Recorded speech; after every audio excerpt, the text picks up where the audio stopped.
Aqui comigo, Edmar Camata, secretário de Estado de Anticontrole e Transparência. Seja muito bem-vindo, Edmar. Obrigado. A gente fala de controle e transparência, a gente consequentemente está falando de combate à corrupção. O que a gente pode esperar da sua gestão frente aí à pasta? A gente pode esperar o emprego de ferramentas modernas para ajudar no combate à corrupção. A gente pode esperar de abertura para a participação das pessoas, né?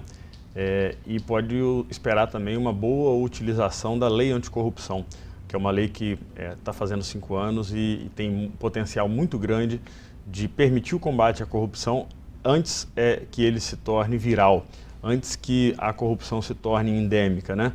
É o próprio Estado combatendo na raiz, porque quando a gente precisa de um combate à corrupção feito por instâncias externas, como as polícias, como o judiciário, como o Ministério Público, esse processo de combate ele é muito mais caro, porque envolve muito mais órgãos e envolve investigação, né? Então o Estado tem que fazer o dever de casa dele de combater o mal na raiz. A gente viu, né, que a Secretaria fez algumas reuniões e traçou 4 ações principais. Quais ações são essas? De que forma que a Secretaria vai trabalhar nesse sentido? O primeiro passo é aprimorar a interação com outros atores que também têm essa função de combater a corrupção, né? Então a gente está falando de entidades e órgãos nacionais que já discutem o tema, que têm expertise, que têm experiência e que se reúnem anualmente para discutir essas ações, né?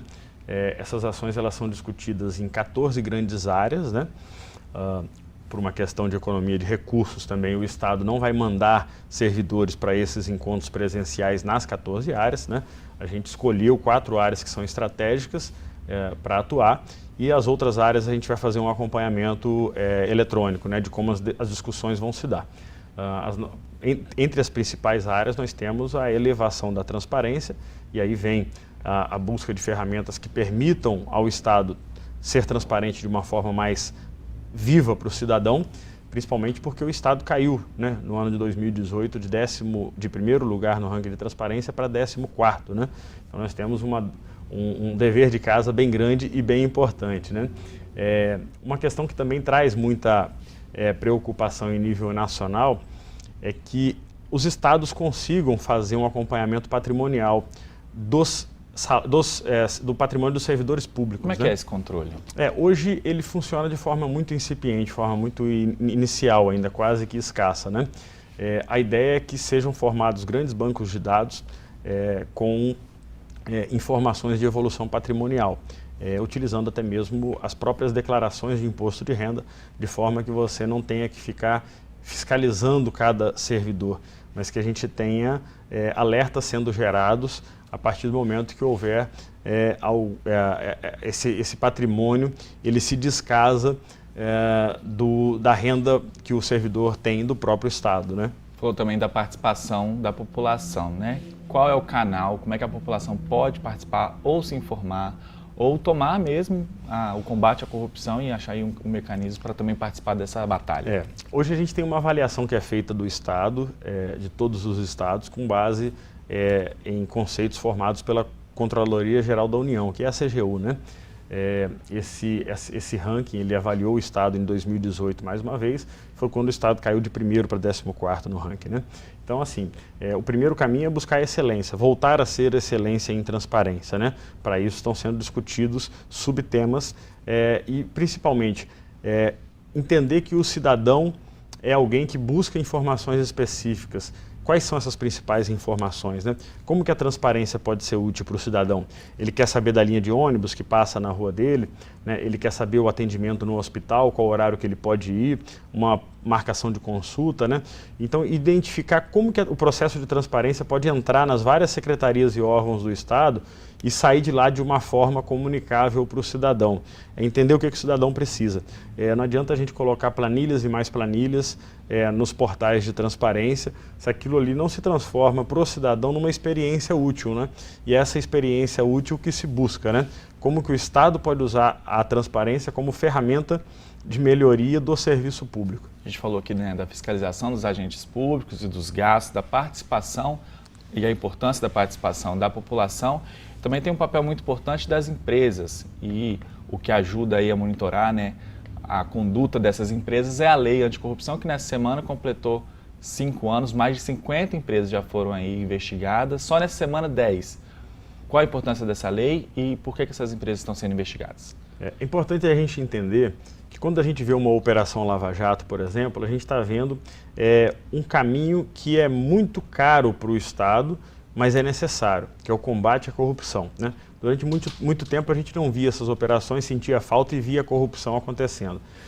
Então, assim, operações como a Lava Jato são importantíssimas, mas o Estado tem controle interno, ele tem que ter o controle para que a irregularidade não aconteça, né? Esse é o controle interno, né? Então o Estado tem uma lei nacional, né, que é a Lei de Combate à Corrupção Empresarial.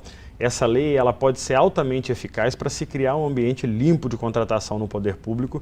E quando eu falo de ambiente limpo de contratação, é um ambiente em que as grandes empresas, as médias empresas, as pequenas empresas que contratam usando instrumentos de corrupção, elas sejam punidas na raiz mesmo, elas sejam punidas pelo próprio Estado com o uso da lei anticorrupção. Essa lei, por que eu falo que essa lei ela é importante? Porque ela pune ainda na esfera administrativa as empresas com multas de até 20% do faturamento bruto anual. Então são multas muito significativas. Vamos imaginar uma empresa que consiga faturar durante o ano 5 milhões de reais, né? Uma multa de 20% vai significar para ela 1 milhão de reais, quer dizer, vai perder 1/5 ali do seu faturamento bruto. E o Estado tem esse meio, né? Não falta legislação nesse caso, né? O que a gente precisa fazer é agir em tempo real, é entender os processos que estão com um risco maior de causar corrupção, filtrar, essa tarefa de filtrar é importante, porque os últimos episódios em que o Estado conseguiu flagrar casos de corrupção, por exemplo, é interessante a gente trazer, foram casos em que aparentemente essas empresas estavam concorrendo, mas na prática talvez não. Por quê? Porque elas tinham sócios em comum, né? Então, assim, duas empresas que estão lá concorrendo, dando lance, mas os sócios são os mesmos. Ou elas estão do lado de lá no computador fazendo lances eletrônicos, mas as duas empresas estão usando o mesmo computador, inclusive, né? Então isso tudo é filtrado pelo Estado a partir de investigações eletrônicas, né? E é esse trabalho que a gente pretende aprimorar e dar transparência também a essa lista de empresas punidas, né? Para que a gente tenha os empreendedores conscientes da sua função, de participar, de fazer o Estado atingir melhores preços, boas contratações, mas seja um ambiente limpo, seja um ambiente que convide o empresário a dizer, olha, eu vou lá participar de uma cotação do Estado porque eu confio nesse procedimento e eu acho que eu tenho chances de ganhar. E aí sim a gente oxigenar esse ambiente. Para a gente encerrar, eu queria que o senhor comentasse o decreto do vice-presidente, né, o general Mourão, na semana passada, que alterou aí algumas normas da Lei de Acesso à Informação, né? Queria que o senhor falasse que o senhor já tem uma história aí com a transparência, combate à corrupção, de que forma que o senhor encara essa alteração? Bom, é importante lembrar que no Estado nada muda, né? As pessoas ficam preocupadas, vai ter menos informação, menos transparência, né?